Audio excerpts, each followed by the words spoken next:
All right, kiddos, how are we doing? Hopefully you're doing good. Today we're going to look at the VDC side of the meter. That's part of our assignment this week. If you'll notice right here, I have a 9-volt battery.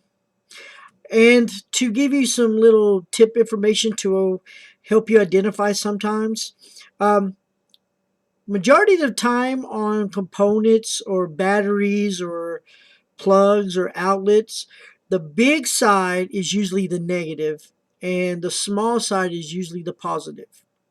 For instance, on a 9-volt battery, this is the positive and this is the negative. All right. But on a car battery, you got two posts and they're somewhat the same size, but if you'll look at them pretty close, the negative will be much bigger and the positive will be much smaller. I mean, it would be a little bit smaller. All right. Like on an outlet, you have two slots, a small slot and a large slot. The large slot is the neutral, the ground, and the smaller slot is usually the hot side. All right, unless someone wired it incorrectly. All right, first thing we're going to do is we have our meter. We have our selector switch. If you noticed, our LED is not on. Our LCD is not on. I'm going to switch it to VDC, which is voltage direct current. This is used to check batteries or DC voltage, right? Like the car battery or like this 9-volt battery, which we're fixing to use. But you can also do the same way with your car battery, all right? So I'm switching it to auto. The reason why I'm doing auto is because no matter if it's millivolts or higher, it'll automatically adjust to the voltage range. And you'll notice you get a little feedback here, and that's because we have a little field build up around in the meter. But when we put on here, if you notice, I have the red here, which is for the positive side, and the black here. When I put it on there, you should see it say 9 volts. It says 9.63 volts. You do not see a negative symbol. That means is I have the leads correct.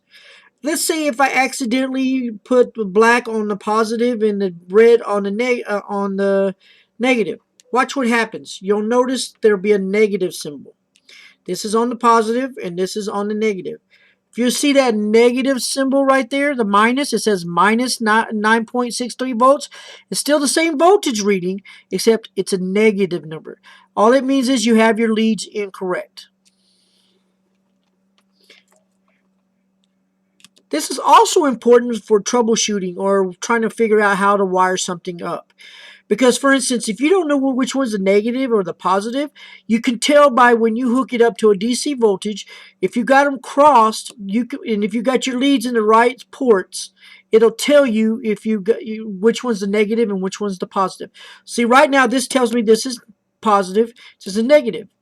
If I didn't know what they were and I put it like this, hey, my leads are incorrect because it says negative. So this must be the positive and this must be the negative. All right. That's a good way to use your tool. It also lets you know if there's something wrong with the battery. If you don't get no reading at all, that means there's no juice. Let's pretend I'm touching and see the reading. It didn't do anything. It didn't move. That means it has no voltage. If you notice, the voltage is higher than 9 volts.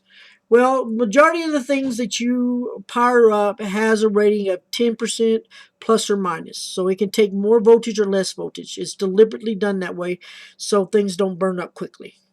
It's done at the manufacturing on purpose, right? There's a lot more to that, but in this session we don't have enough time to dig into it. So I hope you understand what VDC is. Probably tomorrow I will do VAC and go over that for you. All right, kiddos, wash your hands and be conservative.